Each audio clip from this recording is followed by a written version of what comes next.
Let's start with extrovert. ஒரு extrovert எப்படி இருப்பாங்கன்னா, தெரியாதவங்க கிட்ட பேசி ஈஸியா ஃப்ரெண்ட் ஆயிடுவாங்க. எதுக்கும் கூச்சப்பட மாட்டாங்க. ஒரு டீச்சர் கொஸ்டின் கேட்டாங்கன்னா, ma'am I know the answer அப்படின்னு தெரிஞ்ச ஆன்சரை கரெக்டா சொல்லுவாங்க. சில பேர்த்துக்கு பேசினா எனர்ஜி லோ ஆகும், அவங்களுக்கு பேசினாதான் எனர்ஜி வரும். நிறைய பீப்புள்ஸை இன்ட்ராக்ட் பண்ணுவாங்க. Now let's meet introverts.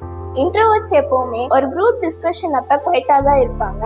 ஆனா டீச்சர்ஸ் கேட்குற கேள்விக்கு ஒரு 5 minutes திங்க் பண்ணுவாங்க. என்ன திங்க் பண்ணுவாங்கன்னா, கரெக்டான வேர்ட்ஸ், ஃபேக்ட்ஸ், சென்டென்ஸ் ஃப்ரேமிங்கை திங்க் பண்ணுவாங்க. அதுக்கப்புறம் ஒரு 5 minutes கழிச்சு ஒரு பெர்ஃபெக்ட் எக்ஸ்பிளனேஷனை கொடுப்பாங்க. இப்போ உங்க இன்ட்ரோவர்ட் ஃப்ரெண்ட் பார்த்தீங்கன்னா, அவங்களோட ஃபேவரட் கேம் பத்தியோ இல்லை ஸ்பேஸ் ஹிஸ்ட்ரி பத்தி பேச ஆரம்பிச்சாங்கன்னா, குட் லக், அவங்கள ஸ்டாப் பண்ண முடியாது.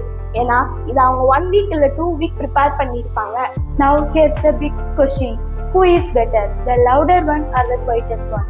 எக்ஸ்ட்ரோவர்ட் எப்பயுமே ஈஸியா பேசுவாங்க. இன்ட்ரோவர்ட்ஸ் நீங்க பேசுறத கவனிப்பாங்க. இப்போ உங்களுக்கு பேசுறத கவனிக்கிறவங்க வேணுமா, இல்ல உங்ககிட்ட எப்பயுமே பேசுறவங்க வேணும்? இப்போ ஒரு கிளாஸ் ரூமை நம்ம இமேஜின் பண்ணிக்கலாம். நம்ம மேம் டிஃபிகல்ட்டான கொஸ்டின் கேட்டிருக்காங்க. இப்போ நம்ம எக்ஸ்ட்ரோவர்ட் என்ன பண்ணுவாங்கன்னா, ஃபர்ஸ்ட் அவங்க ஆன்சரை திங்க் பண்ணுவாங்க. மேபி இது கரெக்டா இருக்கலாம், இல்லைன்னா கம்ப்ளீட்டா ராங்ல இருக்கலாம். எக்ஸ்ட்ரோவர்ட் என்ன பண்ணுவாங்கன்னா, குவைட்டா ஆன்சரை திங்க் பண்ணி ஐடியாஸ் கனெக்ட் பண்ணுவாங்க, மீனிங்கை புரிஞ்சுக்குவாங்க, நியூ வேர்ட்ஸை ஆட் பண்ணுவாங்க, கரெக்டான எக்ஸ்பிளனேஷனோட சொல்லி கிளாஸே அவங்கள பாக்குற மாதிரி பண்ணுவாங்க.